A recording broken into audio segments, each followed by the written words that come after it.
The year is 283 post-arrival.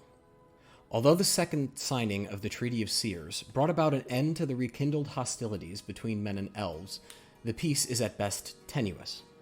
Although there is peace between the city-states of Velitria, seat of the Grand Council and assembly of mostly human political power, and Cold Rock, the home of the Magus Arcana, a body of mostly elven magi, within the high walls of each city-state, elves and men regard each other with suspicions of one who encounters a stranger in a darkened alley. Throughout the continent of Somnia, stories and rumors of violence and subterfuge rise like shadows in the night, and there are whispers on the wind which cry havoc, dissent, and vengeance. But our story begins in the town of Sanguim, nestled between the shores of the Red Lake and the Fenmire Marsh. It is here that most mining, refining, and smelting are done, to supply the continent with its seemingly unending need for iron and steel. Since the end of the Second War, however, the mines of Sanguim, and particularly along the western shore of the Red Lake, have become inaccessible as an Arcana storm ripped through the mountain range there. Now what was once mountains of verdant green are parched and cracked red clay and stone, and the mountains belch forth fire and ash into the sky. Thankfully, the eastern range was untouched, and the green boughs of the Deusab forest can still be seen crawling their ways up the hollows and peaks of the Deusab crags.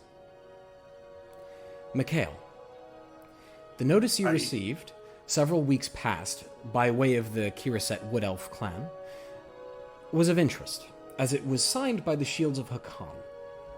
In your travels, you've heard of this group, headquartered in Sanguim and touted as the premier banishers of blood mages, vampires, and other aberrations, creatures which, you know, are generally born of flux.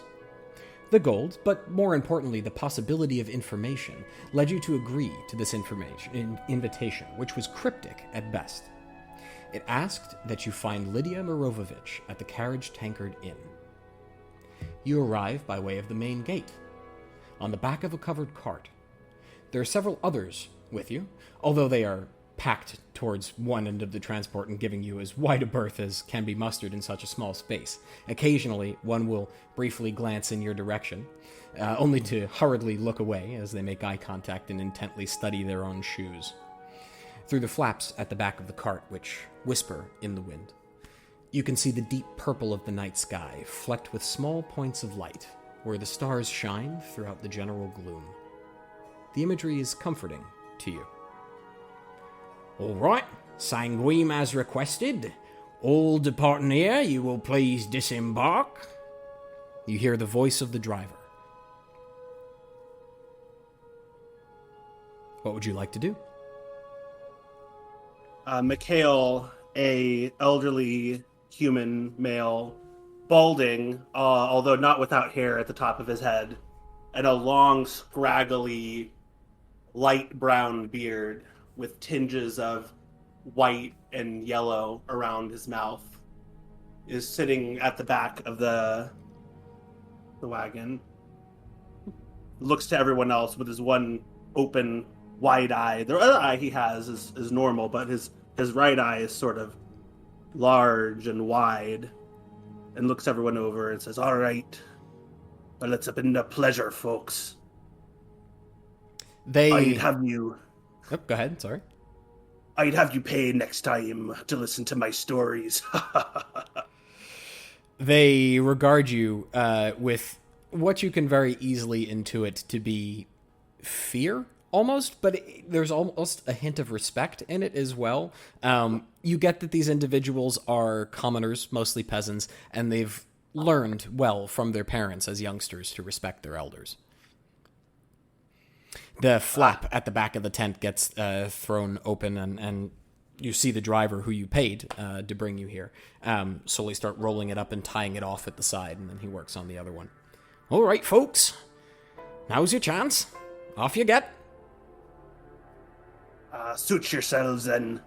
Mikhail stands up from his seated position and grabs his backpack, which is light and only filled with essentials, an alms box, some incense, and jumps off the edge of the wagon. While Mikhail is an old man, he is spry and lands on the ground, on the street, and looks around.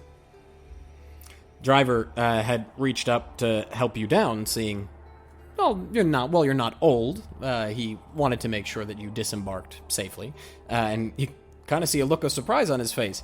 And he looks into the carriage after you get out and goes, "Can I help you with your bags, sir?" I know, little mouse, but I thank you for your efforts. Anything else I can help you with before you go? Would you point me to the tavern? And he just what was points. The name of the tavern again? The tavern is called the Carriage Tankard Inn. Would you do me a kindness and point me to the Carriage Tankard Inn? And he just points right across this open square to a building which seems to be in relatively good repair. It's interesting. The town itself, from what you can see, has seen better days. The streets are wide, very wide, likely intended for multiple carts to pass abreast of each other. But loads of iron ore are few and far between, and most of the town's smelting infrastructure stands quiet and disused. The main thoroughfare, once cobbled to support the weight of carts laden with iron ore and merchant caravans packed high with refined and smelted ingots and other goods, have sunken somewhat into the mud. It must have rained recently, too, because the tracks behind the cart that you arrived on are quickly filling in with dirty water, and your footfalls are accompanied by an unpleasant sort of squelching sound. I hate that sound. Well, thank ye again. And Mikhail bows to the driver. Prithee. Reaches into his backpack and pulls out his alms box. Alms for the poor. And he holds out the box to the driver. The driver looks at you. He's a little confused, especially since you paid to take this trip. Roll a persuasion. To get me money back. Roll a persuasion check with disadvantage. With disadvantage. Yeah. First roll of the game with disadvantage, folks. With disadvantage, yeah, it's a 10. 10. Or 1. He looks at you, kind of with a bit of a smirk, reaches into his pouch and takes out a copper piece and just places it into your arms box. And you know you paid significantly more than that for this trip. Blessings to ye. And Mikhail slams the box closed. A bit passive-aggressively, and it closes. All right. Let's go to the street then. All right, across the road. Mikhail walks across the road and he tries to find the sides of the road where presumably it's a little bit more foot-worn and the footing is a little bit more stable. And he reaches into his backpack as he crosses the road and pulls out 2 sticks of incense and puts them into his hand, sort of like between his fingers, and with a flint and tinder, which we're assuming that Mikhail lights them. And it lights them until they glow bright light, and he puts them out so that an ember forms on each of the 2. And he grasps the alms box as he does, and as he's walking down the street, he's addressing everyone. If only for a moment. Alms for the poor. Alms for the goddess. It must be a odd sight indeed, because it's evening, and you are addressing nobody. The streets are currently empty, except for the people who just arrived on the same cart as you. But these individuals who arrived with you have understood that perhaps you've seen better days, or things have happened to you along the way, and have decided quietly to not judge you for this odd display. In the meantime, as you're making your way towards the tavern, Arid, it's unusual for you to spend evenings at a tavern by yourself, but oddly, Dorian asked you to attend the Carriage Tankard Inn tonight. He explained that the newcomer was arriving, and that the Shields of Arcan had some sort of job for him, that he was a specialist of some kind, although Dorian himself didn't have all the details. He explained that they had commissioned an item, the Shields of Arcan, that is, an item called the Fluxometer. Indeed, you'd seen him making it over the past few weeks, and they would likely be needing it this evening. And so he asked you to be present, to bring the newcomer and the Shields of Arcan to the Stonebright Enchanters, where he works. The interior of the carriage tankard is simple, but well kept. The straw is strewn across the floor and is fresh enough, although it still sort of carries the scent of stale beer. The bar is high and reasonably stocked, although you know it to be mostly cheaper alcohol, since the majority of the townsfolk here are poor or working class. As you look around, there are several other individuals sitting at the bar tonight, which is not exactly unusual. You've been here before. Two, who appear to be Shields of Arcan soldiers, are at the bar, quietly conversing with the tavern owner, Mariana, who you have met socially. The other two are swarthy-looking men, burly in stature. They sit somewhat aimlessly drinking their ale at a table toward the other end of the bar.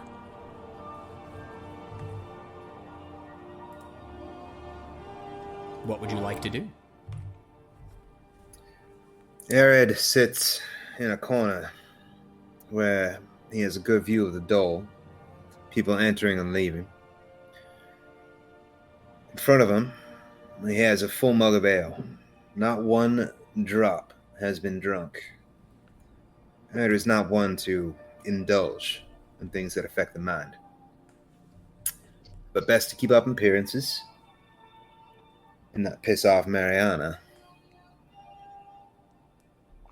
Sitting around, looking at everyone.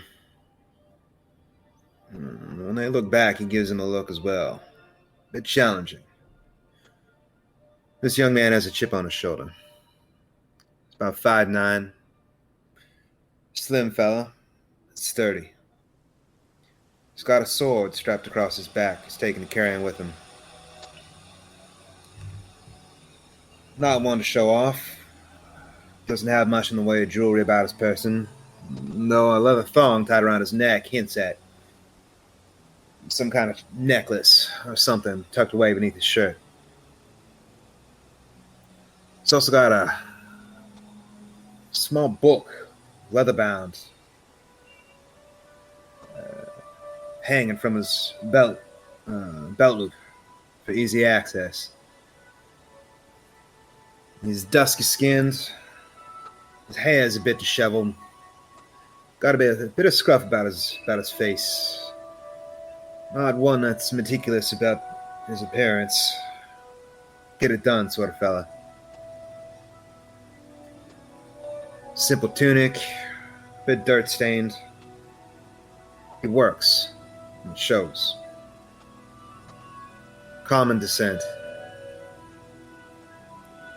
Though he stands with a bearing of one used to the finer things.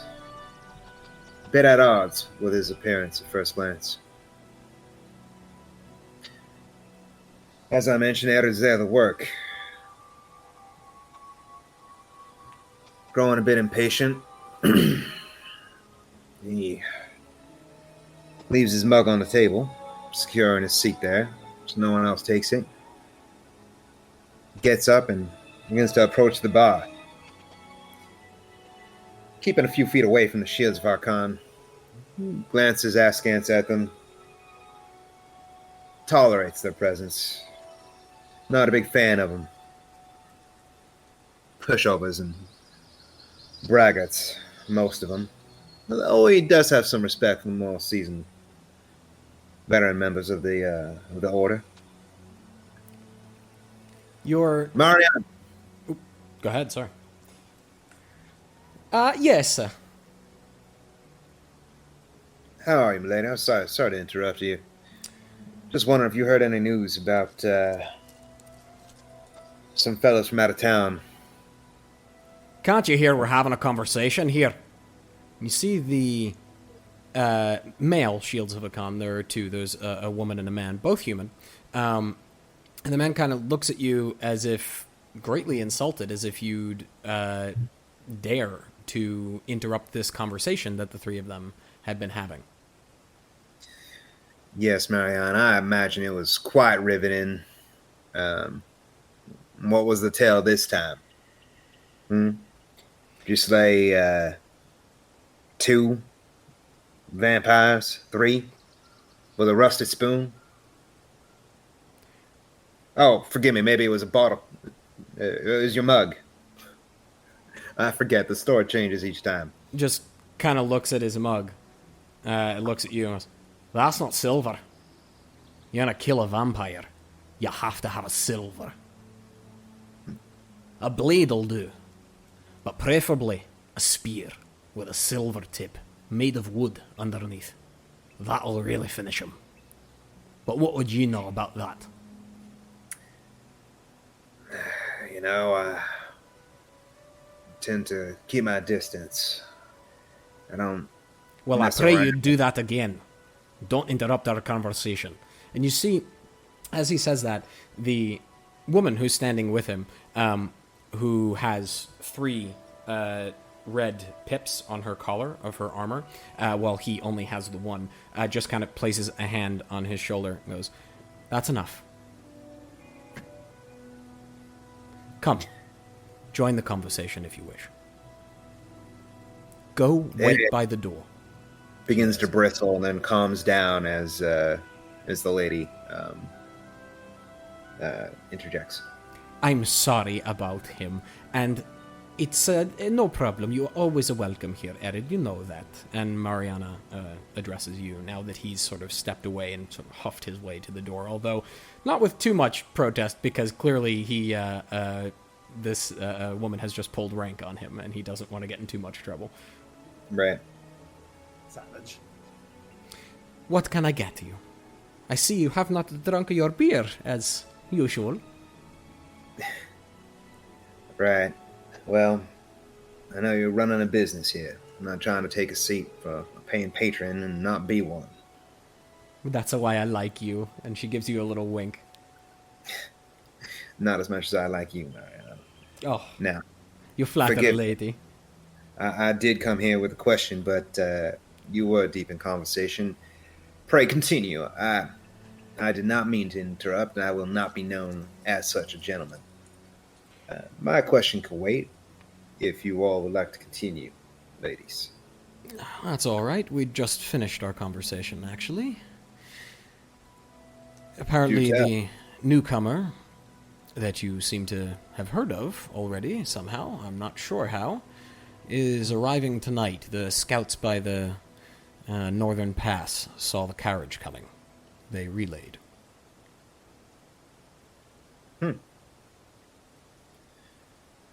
Good to know.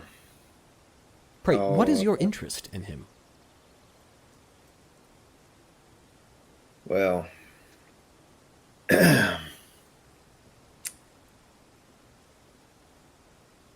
you see,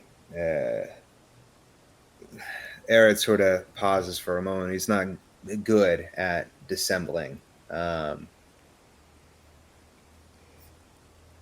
have something for this gentleman from Dorian. Dorian, right? It's Dorian? Dorian, yeah. I have something for this gentleman from Dorian. "Oh, you work for the Stonebright." Yes, forgive me, I am Arid. While I am from the town, I have not been here for many a year. Only recently have I returned. And I'm apprenticing to Dorian over there. "Well, our town is better for it. We could use more magic." More what? "Magic." Oh, I didn't say anything about that. I just work for the gentleman. Dorian's very talented, though. "My mistake. I thought you were an enchanter like Dorian." No, Dorian is a great and talented man. But, no, my talents lie in other directions. He sort of casually just taps the hilt of the broadsword strapped to his back. I see. Man of the Though sword. I may not be as talented with other such weaponry as a silver-tipped spear, for example. Well, I'm glad we have people like yourself. Mariana leans over the bar and just goes, "They're ceremonial. I don't think anyone's ever actually used one." Now. Let's give him a little credit, shall we, Mariana? You see He Emily, winks who actually has not introduced herself, so you don't know her name is Emily. But she looks at Mariana with like a thanks, but I don't need the protection. Look, as all of this is happening, the door opens, and the irritable and newbie Shields of Arcan re-enters. Well, that didn't take too long. One mysterious stranger in the flesh.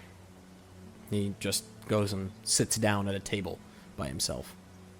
Finally, it's useful. And Ered turns, casually leaning against the bar, facing the entrance, awaiting the newcomer. Oh, I introduced myself. I did not deign to ask your name, kind lady. Miss Emily. And you see she says it in a rush, because her eyes are very much on this newcomer, who is Mikhail, who has just entered the bar. Entered is more like what is the doorway of the bar? Is it like a wooden door? Is it like two slabs? The carriage tankard is almost entirely wooden. There's an older section of the house, which was made of stone, but there are, if you're looking, there are char marks on it, almost as if it was destroyed or burned down during a fire, and the rest was reconstructed around it as a tankard, or as a carriage. As an inn. Goodness, English. But made of wood. And the door itself is, yes, one wooden slab. It's kind of on a hinge, but it's closed at the top of the bottom, not like an old Western saloon, because it gets kind of cold here at night. Sure. The door swings open, and a man, still dressed in his overcoat, hunched over, bald, with two lit sticks of incense, walk into the bar. Alms for the poor. Don't you worry, Mariana. I'll deal with this. And Ered makes like a pacifying motion to the guards and steps forward. Pardon me, Grandpa. Listen, we're expecting someone here. There's no soliciting in the inn, and you should know that although you seem to be a newcomer. Look, I'm sure Mariana won't be too violent with you this time, as you are new, but you can sit outside, maybe a bit out of the way. Here, and it digs in his pouch and how much do I have? Any earnings, DM? Yeah, you would have some earnings. Yeah. For sure. He fishes out 2 copper. Listen here, Elder. Just take this and please be on your way. No muss, no fuss, all right? As the coins enter the box, Mikhail closes There it is, by the way, about like 23 or so in terms of age. Mikhail seems to be in his late 50s. Mikhail closes the box, and it shuts again. I thank ye. Blessings for you. And takes the alms box and puts it in his pack, and takes his finger, licks it, and puts out the 2 sticks of incense in his hand. I did not mean to offend thee. I came here on call of Dorian. Have you heard of Dorian? I have this letter from him, given to me by the Kirisut. And he reaches into... Point of order, actually, the letter you received would have been from Lydia Mirovovich. Oh, excuse me, from Lydia. She's from Lydia. I produced a letter from Lydia. It's amongst a small book of, letters and parchments that he thumbs through for a moment, produces it, crumpled, and hands it to you. Erid's just staring at you with like disbelief written all over his face. Like, can you be? And you know of Lydia, Erid. She's the blood hunter lieutenant of the Shields of Arcan, and she's not often seen in the streets, but she's very well respected. She's known to be fair, reasonable, and to actually be one of the only individuals in the Shields of Arcan who has killed an aberration before. Got it. As Arid reads over the letter, Mikhail will also look over to the bar and say, "Aye, barkeep, spare a drink for a holy old man." Erid's reading and holds out a hand to Mariana, like, don't. But I'll be damned if this is real. What's real? And Emily walks up next to you and takes the letter just gently out of your fingers, reads it, goes, "So you're Mikhail." It is name given to me. James, and she looks over at the irritable, lower rank Shield of Arcan, who is now sitting at the table where you were sitting, Erid, and is he drinking my beer? He's not drinking my beer? He's not drinking your beer. All right. Fetch. Can I make a sleight of hand check to try to drink his beer? Combat. You are not standing near the table. The table is currently behind Erid. If you'd like to make your way over to it and do it stealthily while everyone in the bar is looking at you, you can certainly try. No, and actually, while they do the Mikhail does move back, but he kneels down in sort of like a Rakshana pose, like the yoga pose where your knees are underneath your butt, basically. Mm-hmm. And he sits there with his arms on his lap and starts to vocalize to himself lightly. The vocalization sounds a bit like humming. Emily just looks at you, Erid. Well, I wasn't expecting that. James? Oh, he's an odd one for sure. Go get Lydia, would you? I don't know where she is. Go find her. She's probably at the barracks. Come on. And you see him just kind of...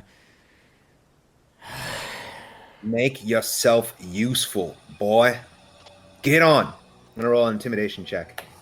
Go for it.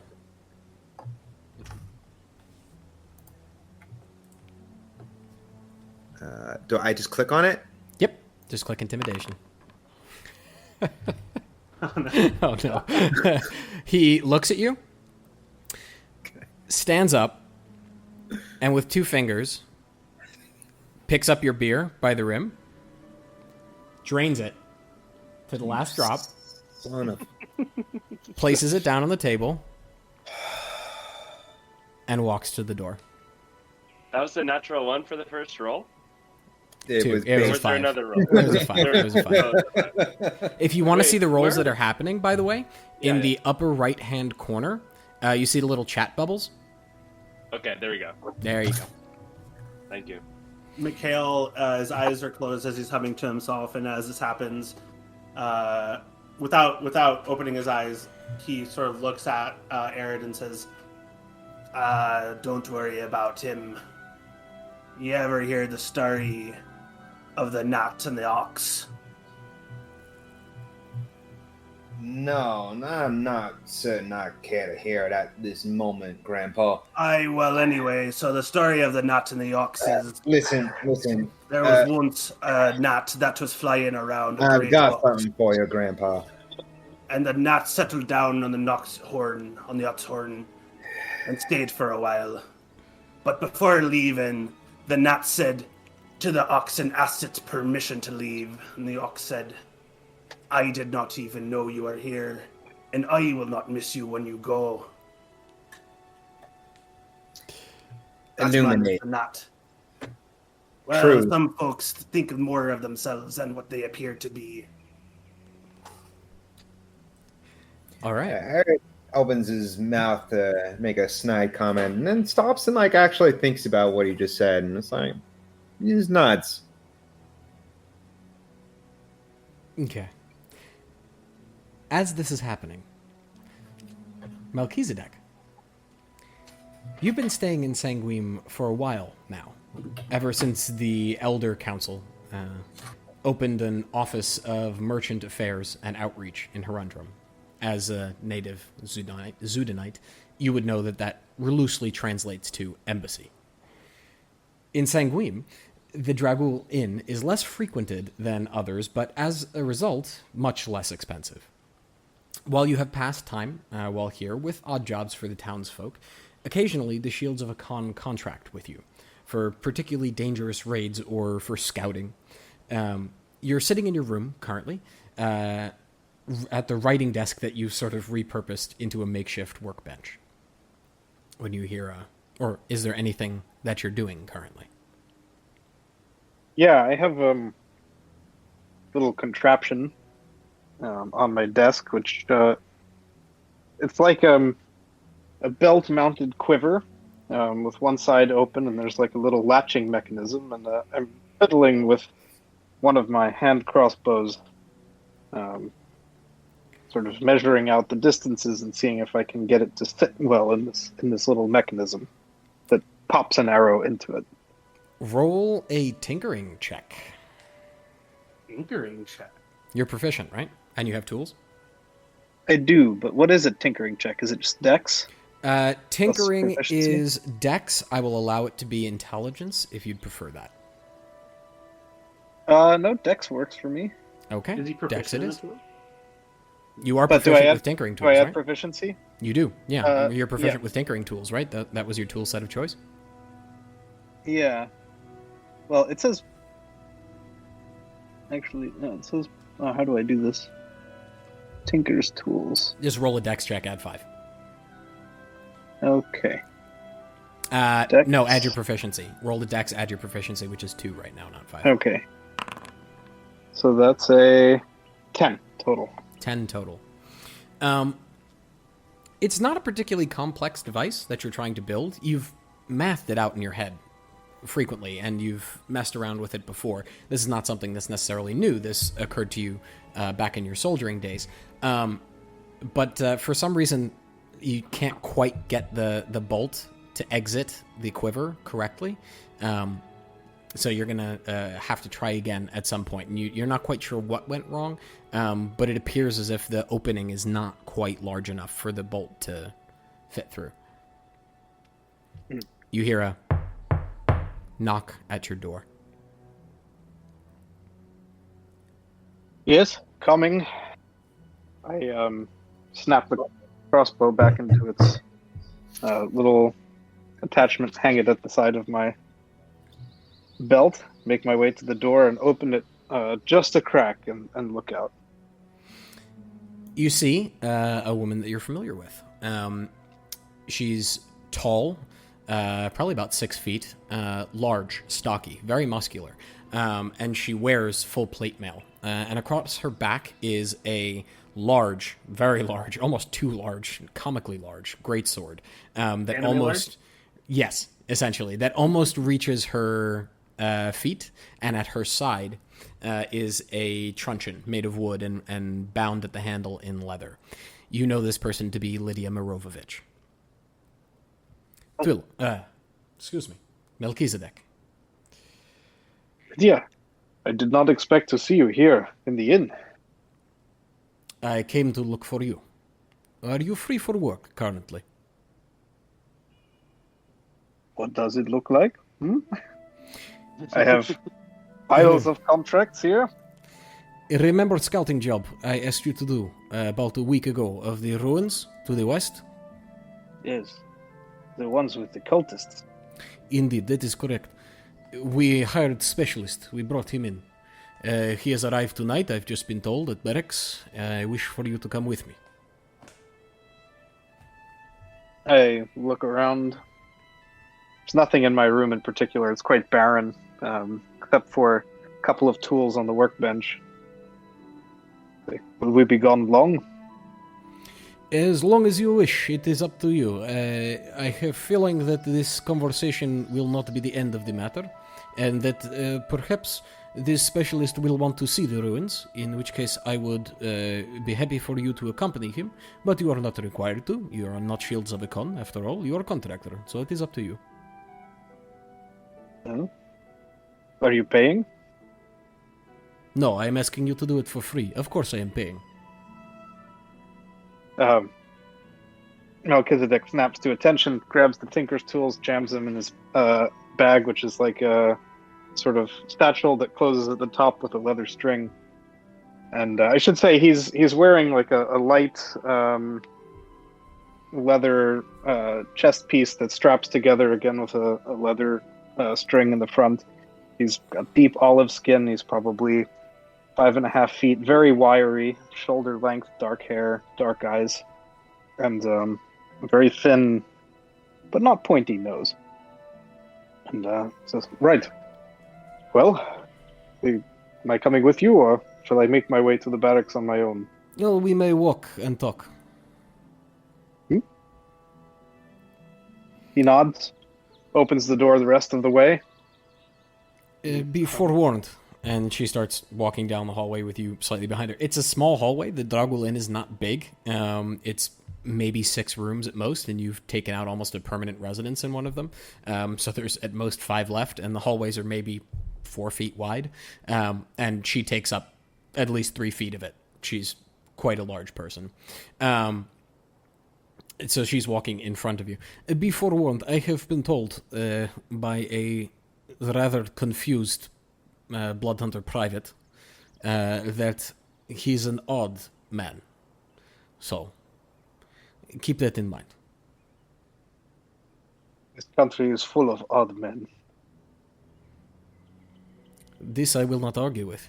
You should have met my ex-husband. Melchizedek tries to suppress a laugh, but doesn't quite make it. Was he bigger than her? You don't know. Don't say it. Don't say it. You can certainly ask.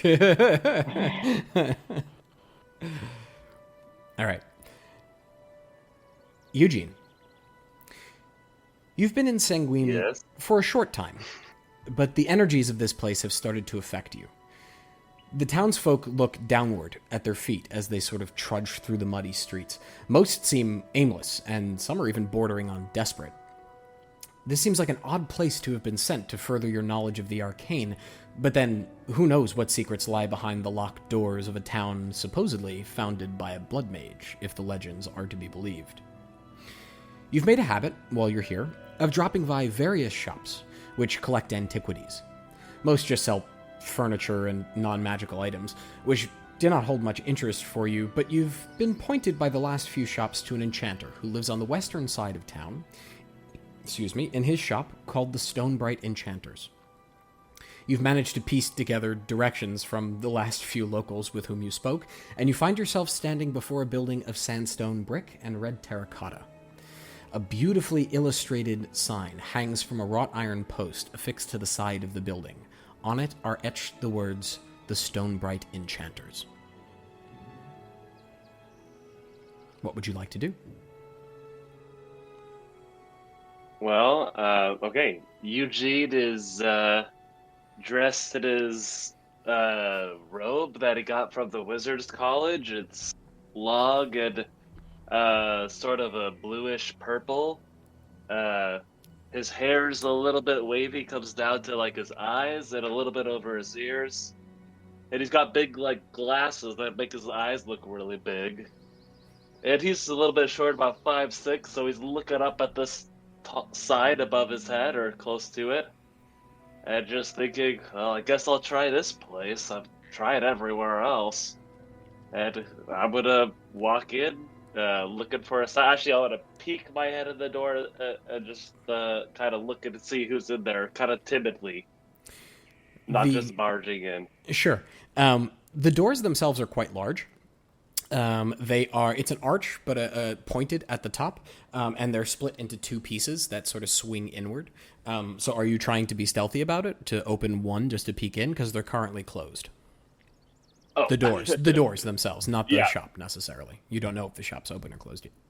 Sure. I mean, if the doors aren't open, if they're closed, then I would just kind of be like, oh,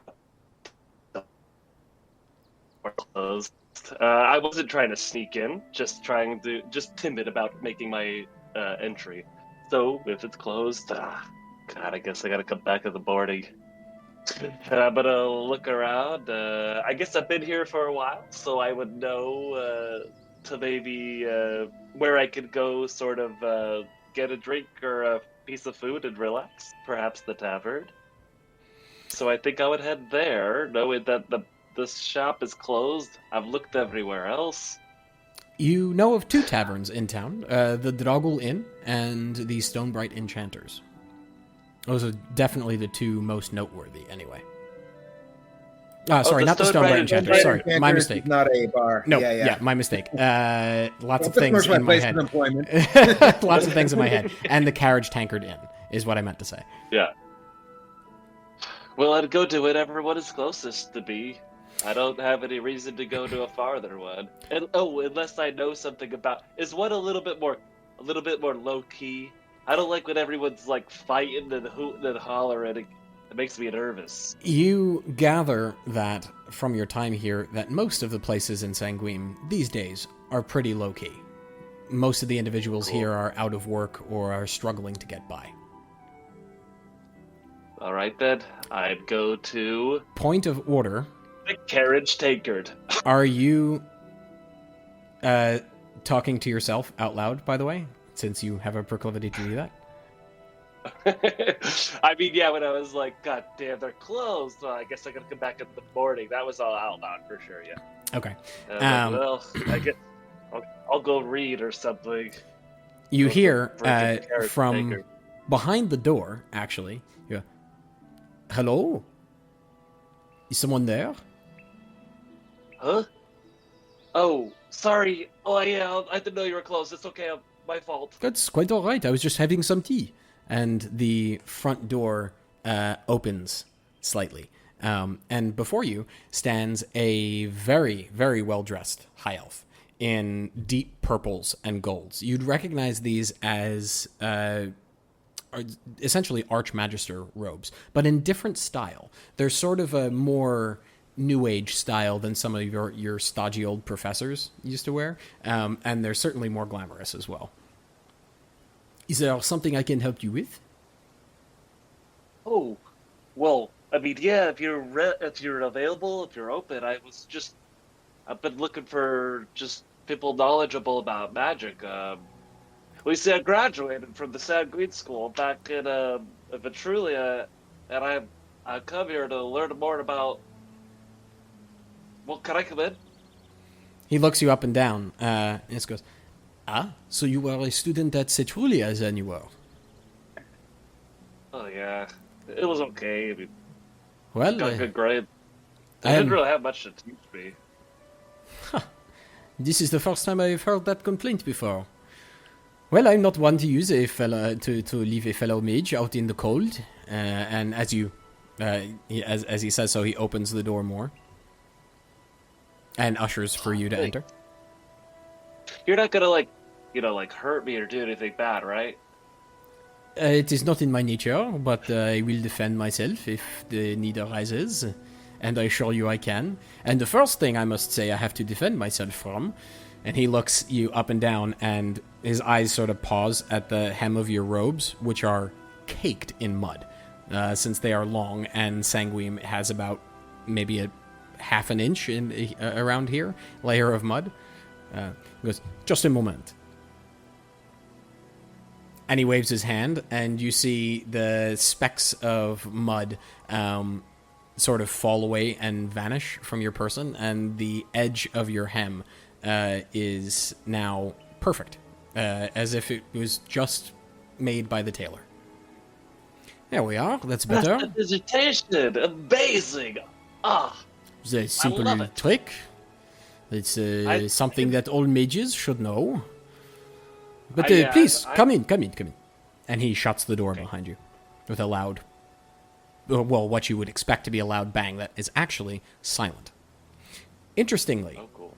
point of order. The inside of this building is not at all what you expected. And it doesn't fit in Sanguim at all.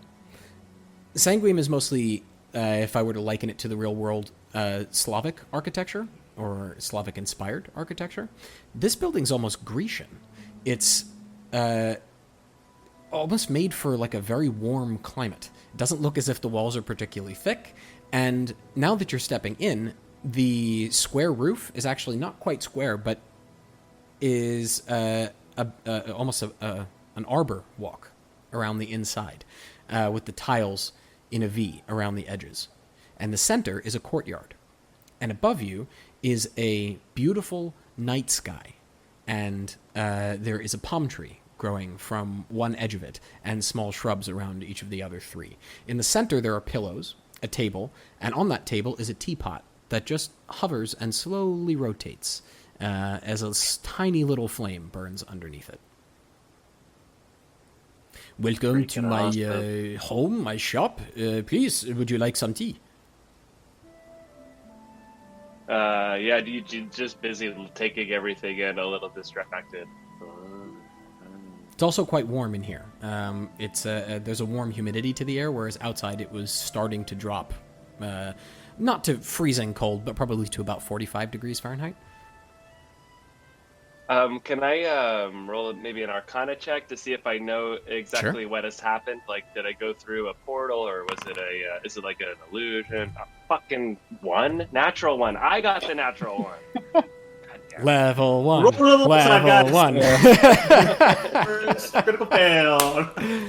While you are not unfamiliar with displays of this kind, particularly, having trained amongst very powerful magic users, at the moment you are more taken with this seeming oasis of culture and sophistication and magic and, hopefully, knowledge. To even think about what kinds of magic that Dorian must have woven together to create a place such as this. Oh my god. What is it? It's tea, you said? Yes, it is tea. It is a very special blend of tea that I create myself. And I will have another cup with you if you wish. Oh yeah, I bet you gotta tell me all about this place. This is freaking amazing. Are this an illusion, or... I don't know. We'll talk over tea. I'm just... Of course, my dear friend, it is an wondering illusion. this What else would it be? Well, it could have been a portal, perhaps, or... I don't know, maybe... The possibilities are endless if you really think about it. All the If I am types of entirely transcendence honest, and incantation. I am not the biggest fan of portals myself. They tend to stretch one in a way that is uncomfortable. And I'd rather be comfortable, as best I can. Would not you agree? Well, And- yeah, I've read about it. As he I've never actually gestures, been in a portal. another cup floats out of one of the side rooms, and the tea pot lifts itself and pours you a cup of tea. Oh, nice. Is that a mage hand? I've never seen an invisible mage hand before. No, that is a special trick of mine. It's called an invisible servant, or an unseen servant in your common tongue. Oh, of course, that's the servant. I know that spell too. Well, I mean, I've studied it. Mm. It's not in my book, though. Only got a few in my book. If you wish, I can provide you that spell. Of course, this is a shop, and it will cost you. But, please sit. You had something that you wished to talk to me about before you started rambling, but never mind about that. What is it that you look for? Magic items? Spells? Well, I came here because I want to know more about what happened here, and have you ever heard of the Sanguimancer? The Sanguimancer, of course, it is a commonly known story that all the Shields of Arcan are very happy to tell, as if they were there and they were the one who killed her. She founded this town, so according to legend and according to the stories, she founded it many years ago, almost 100 years ago now, but she was killed by Arcan himself, who then founded the Shields of Arcan. Why would you ask about her? Oh, well, you see, they didn't really ever talk about Sanguim or the Sanguibats or that much. They'd always leave it at like, but she was bad and she was powerful and Ah, so you are here then good for a thing she died. story. There's other reasons, but yes, I've come for knowledge. You see, I feel like there's so much more to learn, and Well, Well, knowledge costs my money. path. Stories are for free, especially when I am closed and enjoying a cup of tea. So, I will instead of knowledge give you a story, and you may endeavor to take whatever knowledge you can from it. Yes? Okay. Okay. Sure. Let me get my binder. I'll take notes. Reach into his backpack and pull out this big 3-ring binder, like a 3-inch, maybe 3.5-inch binder. Nice. Open it up and start taking some notes. Well, on his story, yeah. As he tells you this story, Melchizedek. I have a keen mind. I guess I don't need to take the notes. Yes, but you it's do. fun flavor. But you do anyway. Yes, you 'cause do. I know. Yeah, I do it. Don't even can think about it. Oh, no, a player, yeah. He mine, aka GM secretary. I'd like to imagine he's the kind of person who remembers everything but writes everything down anyway. Yeah. Yeah, I like that kind of keen mind person too. In case. I should have banned that feat. Melchizedek, you and Lydia are now approaching the carriage tankard inn. The streets are very empty, as they are on most nights, which is something you're thankful for. It allows you to come and go as you please without too much scrutiny and without being seen. And she just kind of holds up a finger and says, perhaps I should go first, since he... Oh, sorry. What? But, No, you're good, Shanti. okay. Perhaps I should go first because he is expecting me and not you. So allow me to introduce you as the evening proceeds in this direction. Is that acceptable to you? As you wish. Very good. I will follow. Mikhail and Erid. Sorry, still memorizing names. I see different names when I look at you. Yeah. The door opens again, and in walks a very large woman. She almost ducks, actually, to get in. And Erid, you recognize her. You know We're this. still at the carriage tanker. Yeah. Tanker. You would have just about finished up that conversation or that story now that Mikhail was regaling you with. Okay. As she enters, she looks around. She makes eye contact with you. She's aware of you, although you two are probably not friendly. You would at least acknowledge each other. And she nods to Mariana behind the bar, who immediately gives her the big chipper smile that Mariana always seems to wear. I'm guessing you are Mikhail, then, yes? Mikhail's Lydia, forgive me, and I mean no impertinence, I promise you. I have business with this gentleman. It shan't take long. I I believe, promise you. in actuality, Dorian has business with me, and I have business with this gentleman. So why do not the three of us sit down and have our business together? Oh. Feel like I haven't been given all the details. Well, then allow me to. Please, sit. At this point, I enter the tavern. I just open the door, look around, quietly close it behind me, and go to a table where I have a good view of Lydia. Okay. Just sit down. Mikhail is back to making his vocalizations, which sort of sound like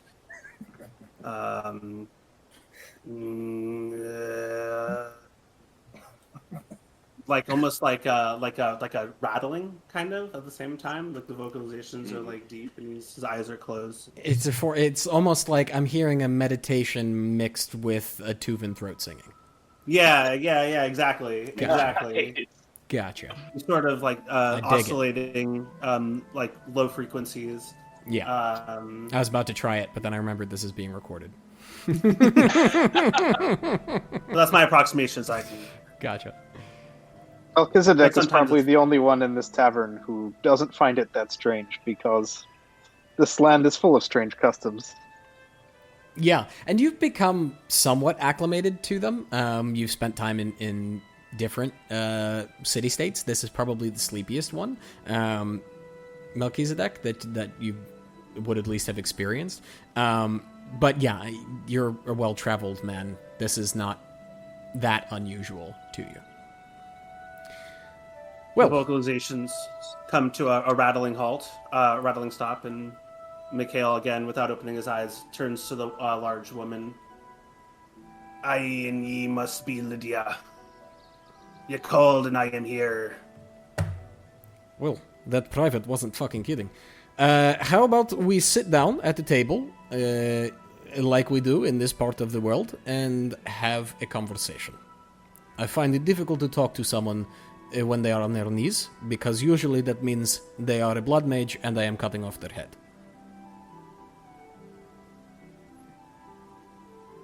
Mikhail looks at her as if that is strange. Aye. Remind me to never piss ye off. I remind everyone that frequently. Unfortunately, not everyone listens. And Mikhail stands up, and he's about 6'2" himself and lanky. When he stands up, he sort of stretches his body and head to relieve the tension and settles back to a standing position. Barrett seems surprised. Oh, go ahead. As when he first entered, I just assume or envision Mikhail just like hunched over, right, as he's begging for alms, and it's like just seeming much smaller, and so he seems momentarily like surprised at the size of him. Yeah, Lydia does too. She's roughly about 6 feet, so she's almost looking up at you slightly, Mikhail, and she just kind of looks at you and goes, "Well, I was not expecting that. Please." I'm taller than you. It's unusual. Mikhail starts to hunch over again slightly, resuming his former less than grandiose For some form. reason, this makes me more comfortable. But regardless, sit, please. I thought we were going to Dorian. Not quite yet. This will happen shortly after. As you know, Dorian has made an item for me, I commissioned for Shields of Arcan. It will be useful going forward. But first, context. Yes? Forgive me. Please proceed, my lady. Absolutely. So, approximately 2 weeks ago, reports reached us that an Arcana storm of minor damage passed about 30 miles west of the city. This is not unusual. It is the Twisted Crags, and there are Arcana storms there frequently, but this one was unusual because it deposited ruins that were not there before. We sent a scout, this gentleman, Melchizedek. Would you care to join us? I get up a little stiffly from the table. Walk over, place one hand on the table where my 3 conversation partners are sitting. I am Melchizedek. It's good to meet you both. Before you ask, yes, he's always that mysterious. Aaron, a pleasure. Welcome to our humble town. Mikhail, it's my name. Traveler. Please do tell these ruins that I've never heard of such a thing happening before. What did you see? Well, Arcana storms, as you know, wreak havoc of all kinds. Sure. A short ways towards the crags, through a dense forest, There are. Well, Lydia here called them ruins, but. Well, they look elven to my eyes. Not that I know much about such things. Old, Arcanus. broken, but inhabited. Men with cloaks and hoods.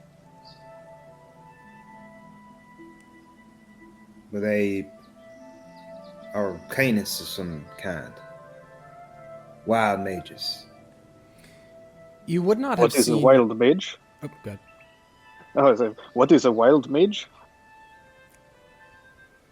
One not trained by the schools that one would normally go for such learning. I.e. the most dangerous of us all. The ones who can touch Arcana, but have no meaning and no right to do so. Well, such things are beyond me, but they had something dark about them. They spoke in whispers and showed not their faces. You can see, for obvious reasons, that we are taking this quite seriously. And this is the reason that you have been brought here, Mikhail. About 2 weeks ago, these ruins appeared. We were tipped off. About a week ago, we received a missive from the Black Watch Order, who told us that there is arcanic instability in that area. You can all roll history checks. Wizards, Arid specifically, roll with advantage. Even me, even though I'm not there. You're rolling no. for low average. Yeah. There we go. There So we to go. roll with advantage, Arid, do you remember? I'm taking oh, after that probably, but no. Finally, yes, roll well. I love it when the dice make sense. But for future reference. how So do I if do it you again? hover over the number that you rolled, you'll see a plus on the right and a minus on the left. Plus is advantage, minus is disadvantage. Cool. So we're going to go with the 23. So that's what Mikhail is. It's Mikhail or Mikhail? Mikhail. Mikhail. That's what Mikhail did. Mikhail. Got So it. I. Is me name. Melchizedek and Arid. Well, Melchizedek, you've heard of the Black Watch Order. You've never encountered any of their membership. You know that they are largely responsible for monitoring arcanic instability. It doesn't mean a whole lot to you. You've seen arcana storms in the past, but it's not necessarily something that would make sense for you. It's a bit like a circumstantial knowledge of a government organization that you've never interacted with. Arid, on the other hand, you know exactly who they are. They are a monastic order. They are monks, although there are wizards amongst their ranks. The Blackwatch Monastery is high in the Shiverback Peaks by the Shiverback Pass, and they are responsible for monitoring misuse of Arcana wherever they can find it. Generally speaking, they can't always find it. In many cases, it slips under their radar. But they do seem to have a sort of uncanny ability to detect when large amounts of Arcana are used. You would know that the repercussions for this use of Arcana, wild use of Arcana, would be Flux, the opposite of Arcana, which can be quite dangerous. But you wouldn't have much knowledge of Flux. You were taught about it at school, but not intricately about it. Just told to beware of it. It can have unintentional side effects.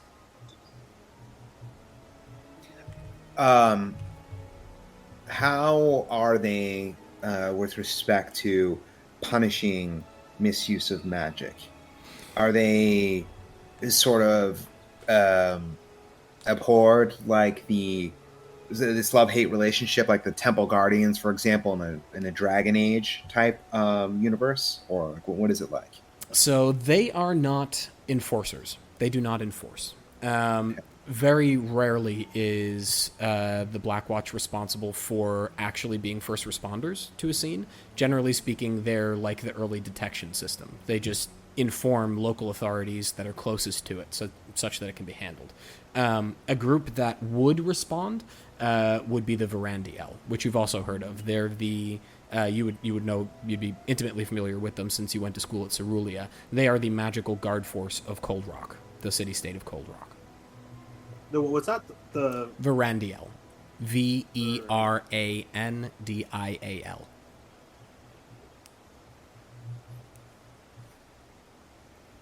Got it.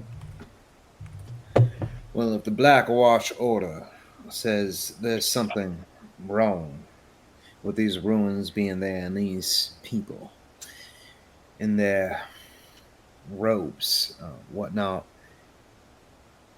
it should be taken quite seriously. They are experts in identifying things of a magical, arcane origin, you see. I agree with this. This is why I have asked or sent out missives to several people. There are wood elves, I believe they call themselves Kiraset, who come here to trade for iron. And they spoke of a man they had met in the forest who had knowledge of this sort of flux, as it's called. And so we have asked him to come here, and that is Mikhail. Now you have whole story. Last part of this is Dorian I have commissioned a device from Dorian called a fluxometer. It detects arcanic instability in a region. That's all I know about it. I am obviously she taps the greatsword over her back. I am no mage, but Dorian has made this item. So, if you would be so kind, you could bring them to Dorian and retrieve the item, if you would. Yeah, point of order. Do I have it on my person, No. or was I sent there to collect the person and bring it? Correct, Okay. and bring them to Dorian. Yeah. I'm sorry, that was the flux capacitor? Yes, exactly. Fluxometer. Lady Lydia, that is exactly why I am here. It's to escort, well, the gentleman, and apparently yourself, if you insist on coming. I cannot come with you. I must return to the barracks. There has been another are disturbance. You sure? Are you sure? Unfortunately, yes, there was disturbance in town at the potion shop, actually. Leaves of Illithar, as you know. But you will forgive me for saying, but this is the commission. Retrieve the item, Mikhail. You will be paid 300 gold pieces upon your return.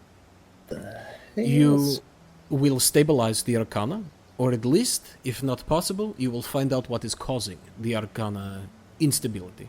This I wish to know. This is important.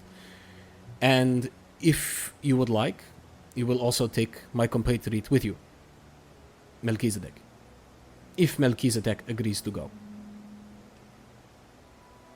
Well, there's 300 gold in it. I split 3 ways. To be shared. Three ways. And I be hoping that you remember the poor and the downtrodden when we split it. You are kind, sir. While that is quite tempting, I have other business to attend to. Well, this is the extent of the conversation that must be had. I must now retreat before my idiot soldiers kill anyone. And she gets to her feet, adjusts the strap that holds her sword in place, and just nods to Mariana behind the bar, and exits. Pleasure as always, Lydia. Try not to Likewise. behead too many good folk. She doesn't answer. She's gone. Have you known her long, then? No. But I know her type. Takes herself far too seriously. You see that armor? Look at where we are. Come on. You think it's truly necessary, and that sort she is truly compensating, sir. I can see you are not a man of such a disposition, being, well, armored as you are, I don't see any sort of massive great axe or some such nonsense. I like You to bet. travel light. Me too. Well, look, I think we've did it enough. I am supposed to deposit you, Elder, to my master, Dorian. I'm sorry, what was your name again? Melchizedek? Melchizedek? I just have this complete, like, deadpan look on my face. Melchizedek. You Pleasure can to call meet me you. Mel. I understand these syllables are hard for the tongues of the people in this land. Melchizedek. Perhaps when we're better acquainted, I'll try out Mel, but Melchizedek, I will do my damnedest. I apologize, sir. I meant no disrespect. And now, what was thou's name? Right, Elder. You may call me Arid. Aye, well, Merrill and Erid. Shall we be on then? Well, man, please follow me this way. Shouldn't keep the master waiting. His name is Dorian. He's a great man. Please do show all respect. And he will treat you well. You're in for a treat. Who is Please, come this on. Dorian? Not Dorian. Arid is talking while walking in his whirlwind Yep. to Stonebright and Chanters. Mikhail is the last to follow. He's almost lazily falling behind. Arid makes sure, as since Mikhail is like his package, to like slow his pace and try and keep an eye on Mikhail, make sure he's keeping pace. Dorian is a very learned mage, master enchanter, schooled in more things than you and I could hope to learn in a single lifetime. He's an elf of great learning and great disposition. He is kind, and honestly, since I came back to the town, he's important to me. And what does this Darian want with me? Dorian has created a fluxometer. I understand there's some type of relation between flux and arcana, particularly as pertains to these storms. Dorian, I'm sure, understands it to a much greater degree. This should help you detect flux. DM question. Mm-hmm.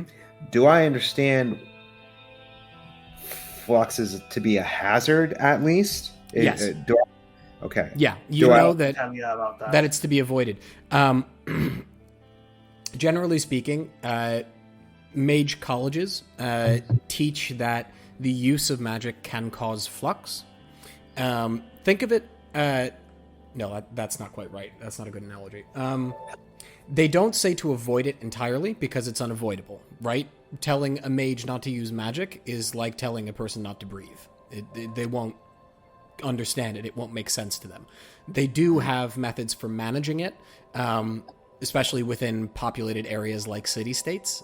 Generally speaking, there are anti-caste laws, which forbid use of high-level magic within city walls to avoid Is creating flux. Sanguim such a place? No. Sanguim is not such a place. There are not many mages here. They have not had to think about that. Okay. A fluxometer, as I was saying, which, as you might imagine, might prove useful in the wake of a Arcana storm. Is it? Hey, just a moment. Sorry. All right, Everest, I see you. Come on. He holds out his hand for a few seconds.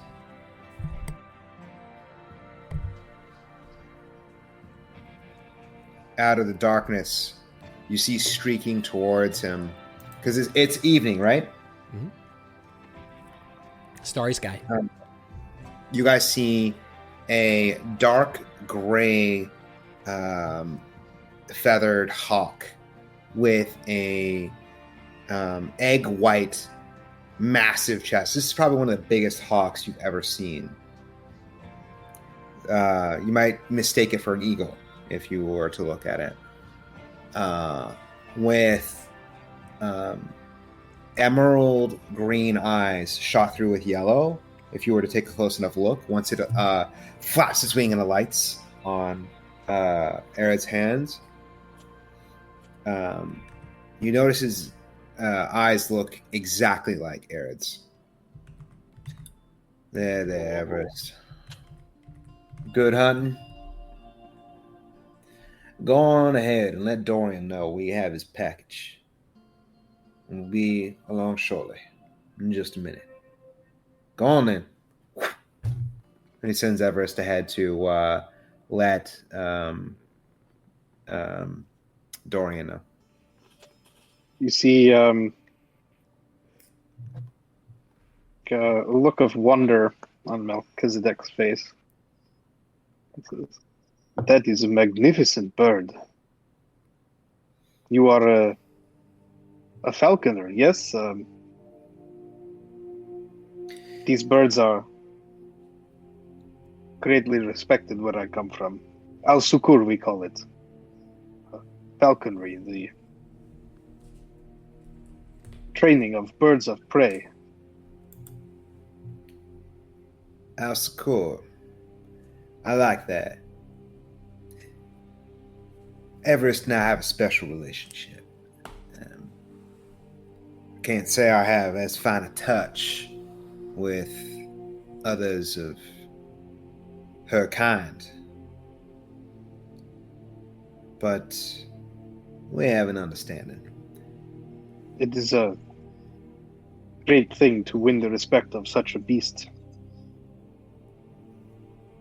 And where you be from, Mel? DM, can we see the mountains? The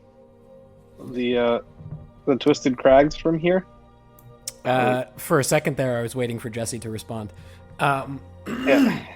Still getting used to it. You can see the Twisted Crags. They're in front of you. You're headed west currently. They're sort of over the lake in the yes. distance. Yeah, and the lake would be to your right, although you can't see it because there are buildings in the way. And behind you would be the Deusab Crags, which are very green, and the Deusab forest sort of crawls its way up the side of them. I just point towards the mountains and I say, "That way."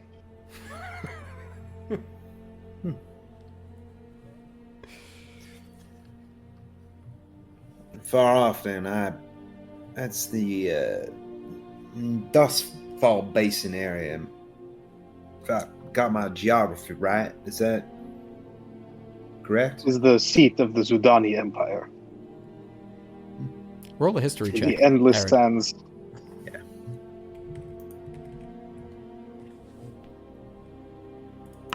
It's a good thing he's smart. Oh, no, natural. God damn it, we are rolling like shit tonight. You are level 1. You are caught up, still watching the faint silhouette of Everest as I know what she it feels like. disappears into the moonlight, actually. And you just see the spot, and it's remarkably beautiful for a moment. And everything else just sort of fades around you, and you lose track of the voices of your two new companions, and she disappears. Man, I love that bird. Sorry, what? Well, I've been all over the Servitor Valley and traveled a lot to the Deosub Forest, listening to the Cullen, going where it takes me. Right. But I never met a Zeradoni. I'd like very much to know more about your people. Well, But maybe for another time. As Mikhail says that, Arid, you recognize the oddly out-of-place structure of the Stone Bright Enchanters. Right. I don't have to wait for another time. We're here. Dorian's been waiting.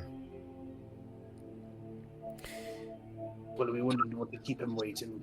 Do you He'd enter? drive a man mad. Come along. Dorian moves forward, checks the door, raps twice.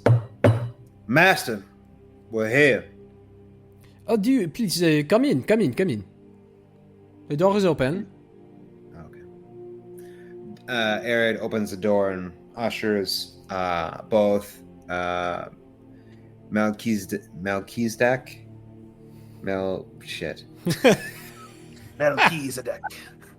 Melchizedek inside, as well as Mikhail.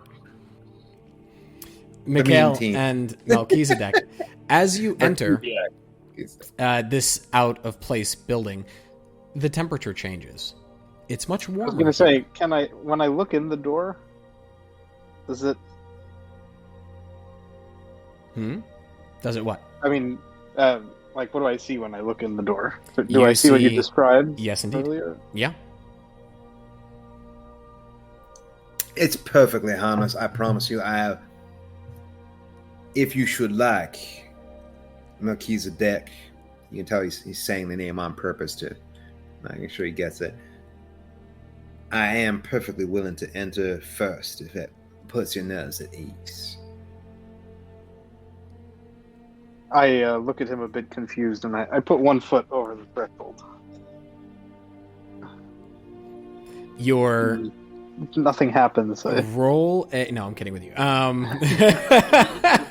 Nothing happens. saving No, throw? you die. No, as you enter, or at least as your leg enters, you can feel a temperature change on your skin. It's humid and warmer, much warmer than it is on the exterior of the building, where it's now become possibly 40 degrees Fahrenheit. The temperature's dropping quickly, as it does here in Sanguim in the night. I'm torn between my love of warmer climes and my mistrust of mages. But I enter. Welcome to my domicile. Arid closes the door. Arid, as you close the door and turn around, you see not one, but two people, both sitting in the center courtyard, both sipping tea, and one you don't recognize. Eugene. Master, I didn't understand you were hosting guests. Now a good time. I can escort him out. I had not planned to, but I never turn away a fellow magic user who has come here to Sanguim for stories, it seems. Please, you are here to retrieve the fluxometer, yes?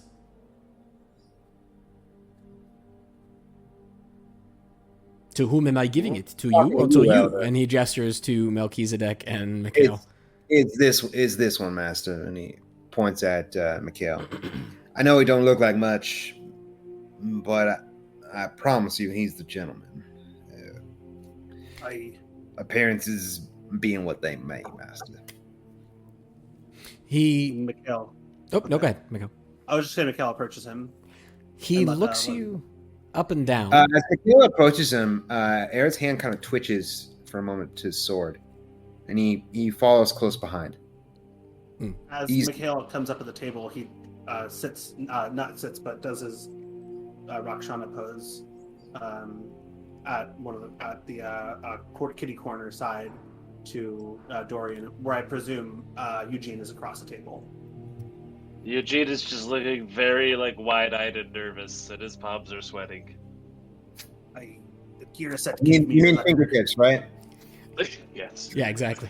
Bringing it home. Bringing it home. Melchizedek remains standing by the door, hands folded. Dorian looks you, Mikhail, up and down as you're kneeling at his table.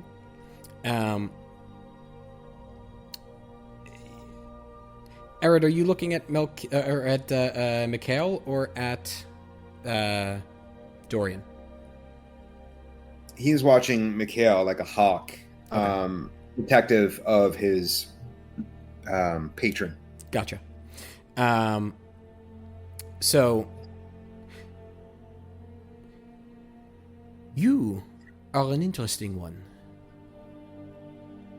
What's everyone's passive perception? I am at. Is that under attributes? Yeah. Oh no, we couldn't find it last time. It's 10 plus your it's next Wisdom to modifier? perception. I think it's the average roll, so it's like perception. It's to the right of perception. I think. I think it's 10 plus the modifier. It's listed to the right of. Oh. I believe Or it's 10 plus the perception. modifier. Yeah. Yeah, I mean that's how it is. Unless you have the Calculated. feat that gives you like awareness, and then you have I'm higher. 11. Okay. I'm Well, 11. mine is 16, and I have plus 4 plus proficiency. So I think it's also plus your proficiency. Do you have a feat? You must. Well, all of mine look like what you guys are. I mean, well, passive might not include proficiency, to be I honest. don't think passive does It not doesn't include unless you have the feat, the awareness feat. unless you have a feat. Yeah, so 11 Well, for me. That's but mine is 16, but that's the only way I can figure it since my perception bonus High whiz. is 6. Yeah. mm. And Eugene? Sorry, 14. 14. Mikhail, your eyes are closed. But Eugene, you would notice that his eyes briefly flash with like a golden light. Dorian's eyes briefly flash with a golden light, and then it vanishes. And he seems to be rather transfixed, almost. Where is it you are from? The Servitor Valley. Too many places to call one home. I too was a wanderer at one point. Can you hear the calling? I must admit, it's nice to be home. And he gestures around him. Well, I won't press the subject. Here. And he reaches over and picks up a small box that's underneath this tea table. It's a very beautiful box. It's made of what looks like mahogany, and it has sort of gold triangles at the edges where it's bound together. And he opens it. And inside is a small device. It has a handle, a disc, and then 2 handles, to what look like probes at the top. And they seem to be on hinges. And there's a very small, very delicate Arcana crystal right in the center of the disc. This is a... Oh, go ahead. Go ahead. No, please. This is a fluxometer. I believe some of you may know how to use it. As he produces it, Arid approaches and leans in attempts to whisper, "Master, are you quite sure about this? The man was begging for alms. Are you Do I sure know what it? this is Do I know? Oh, I'm explained?" sorry, I didn't mean to cut you. I'm sorry, Jesse. Talk over you. No, it's fine. I just don't. I don't know, Master. This man, he's been begging for alms. I don't know if he can do what it is you expect from him. We should not be so quick to judge. Yes, people can surprise you. In your head, as he's saying this, you hear in the back of your mind, The shields of Hakan already paid for it.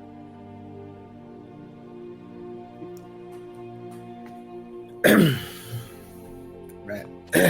Please. Do I recognize the fluxometer? Roll an Arcana check. Anyone who is a magic user can roll an Arcana check. Anyone who isn't can roll a history check. You know what? I'm gonna use my...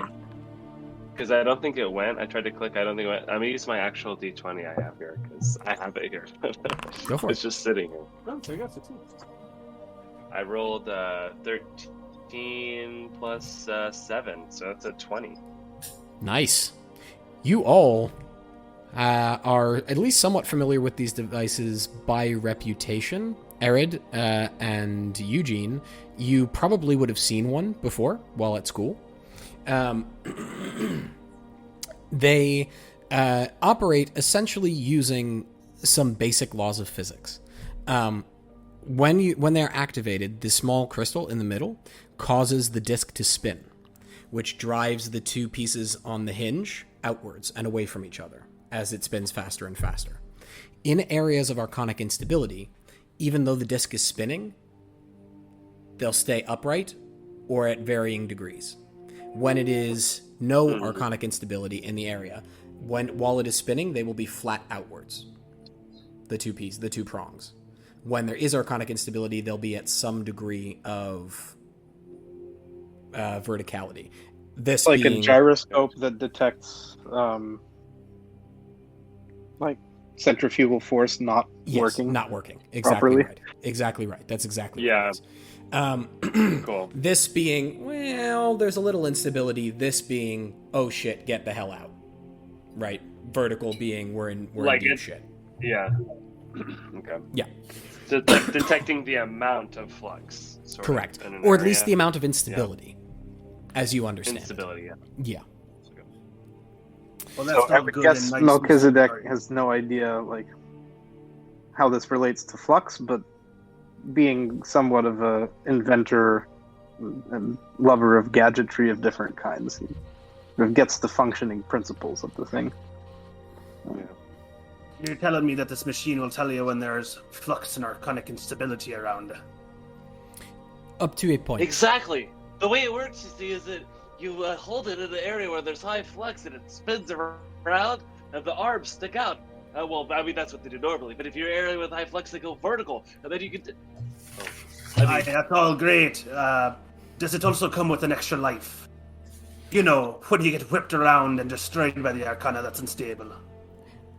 Well, that would be extra, but that can certainly be added to it as a feature.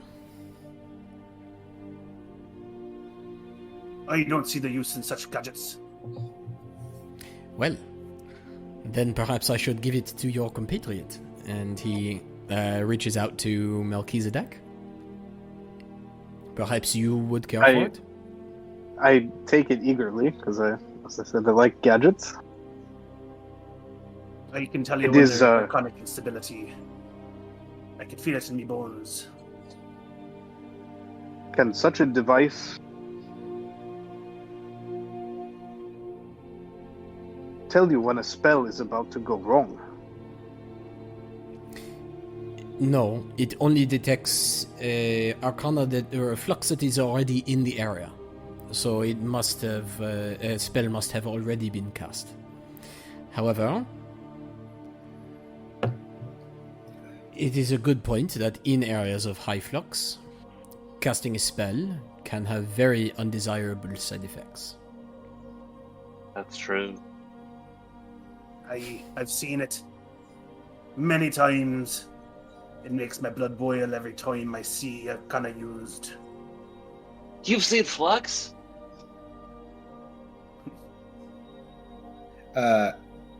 Aaron adds in a much different tone. You see flux? Is that before or after you beg for alms? It's not something that one sees regularly. For me, it's a little bit different. You travel around a lot, especially like me, listening to the Cullen. And you always been seen chasing arcana storms. Is the device in the box right now, or Yes. Yeah, he can I handed you open the box? The box is open. Oh, I look into it. Can I take the device out? Mm-hmm. Yeah. When you hold it, does it start spinning automatically? No. I give it a whirl. Actually, yeah. Air would be curious to see if it reacts, given the prolific use of Arcana, at least albeit in a more permanent and static state, ongoing state, to see if it reacts at all. Here within Melchizedek Stonebright is- Enchanters, you mean? Yeah. As Melchizedek gives it a spin, it starts to whir, and the two prongs read no flux. Must be the spell's enchantment was laid a long time ago. I'm sure it works. This just might not be the best testing ground, friend. Melchizedek. Here is probably not the place. Forgive me, but does it really require a mage to make such a thing? No, if you could find a source of rotation, you could make it anywhere. This one was designed by the Blackwatch Order. They, open sourced the designs for it, probably to help people detect flux in advance, to promote healthy use of magic. Because, to Melchizedek's eye, it doesn't look like a complicated device. It's sort of so nothing like a watch or anything with clockwork about it. It's single gear and... You could make Sort one of, manually if you wished to stand there and crank it the entire time. You would have to crank very fast indeed. Two of those things, mages. Twillip? Eric moves and Or rather, Melchizedek. takes a seat. Is there an additional seat next to Eugene and There are no seats, but there are pillows on the floor. And there is an extra pillow, yeah. Eric takes a seat. Actually, also adopting the same pose. Left leg drawn across his lap, the heel dug into his perineum, right leg resting with the foot resting against the shin of his left leg. Mikhail would recognize it, as would potentially Eugene, as he sits and just relaxes, observing. Well, Master, I believe I've accomplished what we set out to do. I have another task for you. They will be Now- leaving. They will be going to find these ruins, I believe. Eugene just sipping his tea, like watching you guys talk. Yes. They will need your help. And you could use the experience. Would you not, you say? Let's say, what? Are you serious right now? Look, magic schools are all well and good. I should know, I went to one. I graduated magna cum laude. However, they are not everything. Practical experience is important. Master, you are a great and learned man, and you know you have my utmost respect. I am concerned about my parents. We have made no progress. It has been months. Send me to fetch this gentleman who appears to be a beggar for all appearances. Look, I was born here. I will support this town. But what is this? Alright. Come. Please, sit. Enjoy the tea. We will be just a moment. And It's he really good. He ushers you to a side room. You know, this is the shop room. This is where his workshop, where he makes magical items. Arid comes along. He appears somewhat aggrieved, just shoulders slumped like he's a bit frustrated. Arid, it has been months. We have not found any trace of them in Sanguim. If they are here, they do not wish to be found, or they have been taken by someone. What we need is information. We will not get information from a town that views you as an outsider. If you can help the town, they will provide you with this information. Even I am an outsider here. It is a human town. I am a high elf. I do not belong. That is why I am here. You belong somewhere, Master. I belong nowhere. This is not true. You belong wherever you decide is home. That is where you belong. But right now, you must prove to your home that you belong there.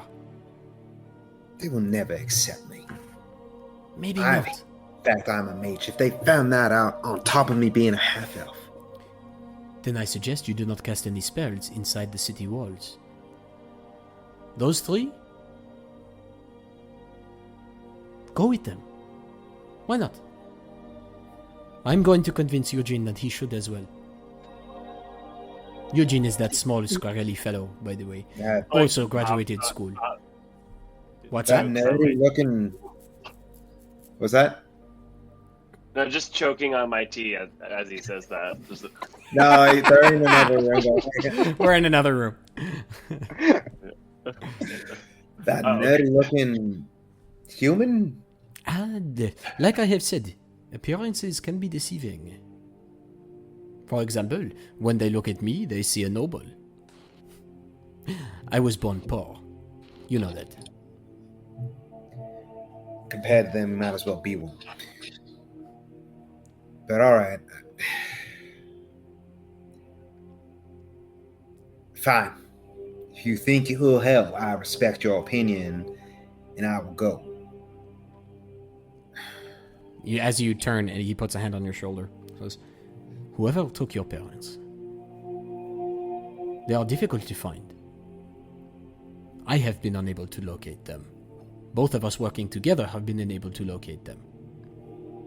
How do you think you will manage to save them when it is you do find them? You need experience. You need power. I will continue to search."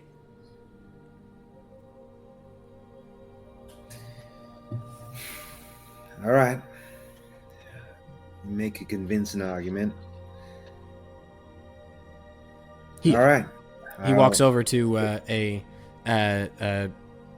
cabinet on the side, reaches in and takes out 2 small vials, and he walks over to you and hands them to you, and you recognize them. He sells them in the shop. These are healing potions, 2 lesser healing potions. Here, take these. Use them as you see fit. No charge, of course. And see what must be done. Trust yourself. You're more powerful than you think. These are expensive, Master, but maybe we should charge, I don't know, Rubbish. one of them. They've got gold from the Shields of Arcan. They were paid in advance. I don't rightly know, but tell you what, These give are them not to for me. them. I These are will- for you.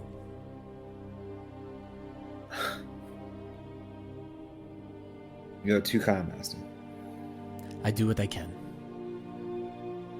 Now, and he throws open the doors without touching them, mind you. He just does this, and the doors open in front of him, as you know he's wont to do. He's a dramatic sort of person.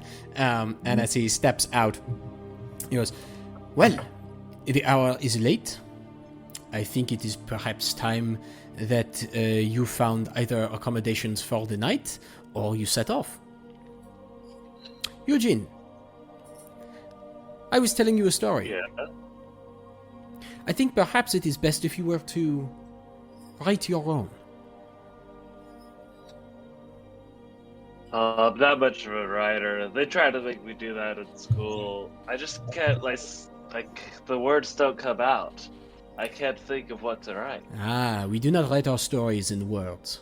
This is for the bards to do when we are long gone. We write our stories in actions, in decisions, in consequences. I know about you.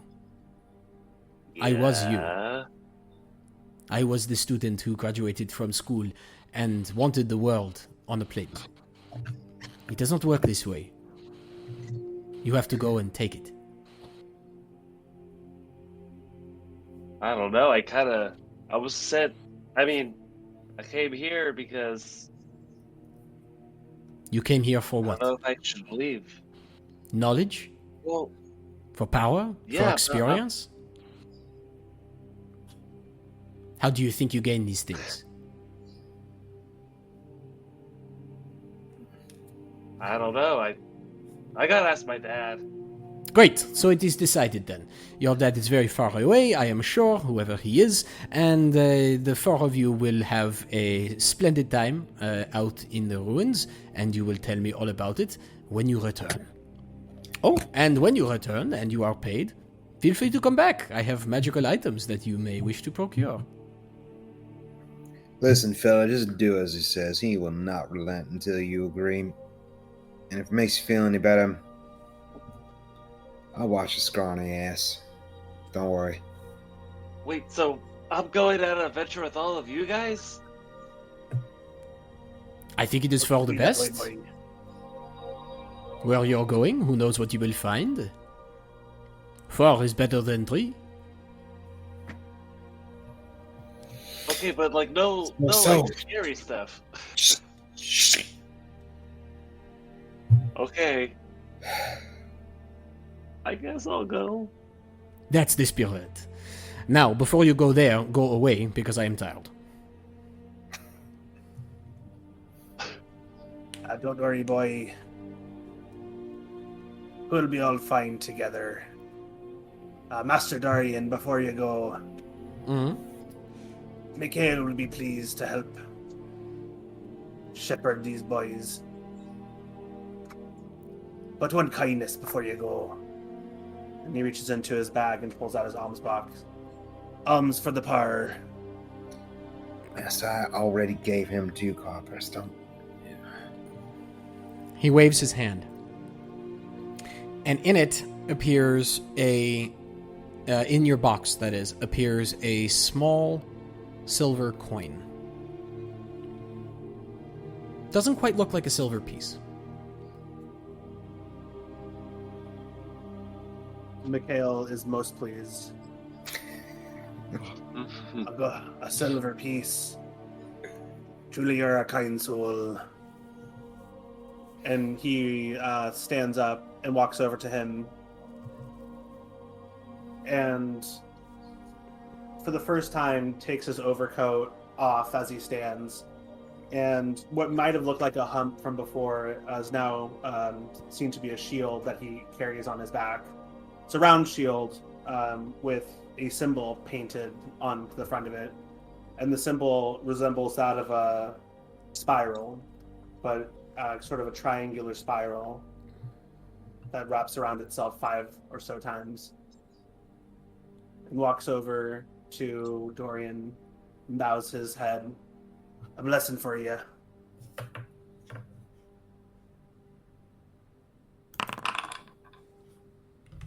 I'm guessing I have no idea what that is. No. Not a bit. Everyone can roll religion checks if you would like. Actually, Okay. Dorian's going to roll one. Yeah, I mean, Eugene's always trying to find out what's going on. Man, we are rolling so great this evening. I'm gonna use my real dice. Oh my god. Oh, it's This a is so 5. perfect. I got Yeah, both. none of you know this symbol. But Dorian Yeah, I'm glad we're not in combat yet. Jesus. just bows his head. Mikhail begins to make his vocalizations.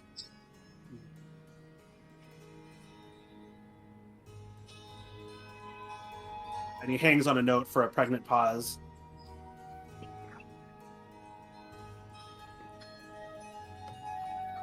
Do you hear it? Hear, am I supposed to hear something?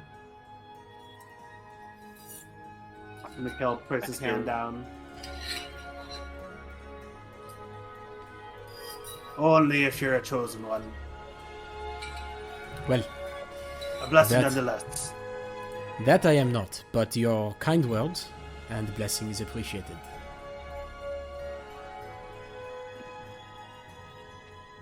Go on, out, out, out. Go on, you heard him. Let's go. Man needs to rest. I'm Did sorry. you like maybe a spell or something? Since No, you're such a cool what's your wizardy name? guy? Listen, nerd, get out. Melchizedek Okay, just- opens the door and holds it open, waiting for the others to exit. Arid seems very protective of his master, just shooing you all along. Go on. Mikhail respectfully bows and puts down his box back into his bag. Which Come inn are on, you boy. staying? There's two in the city. You can go back to the Carriage Tanker Inn, or you can go to the Dogwood Inn. Which shall I meet you at in the morning? Will you not be joining us? I have a room here. This is my town. Oh, can I stay here too? No, get out. What? I don't have a lot of Who money. the hell are you? Go on. You don't have any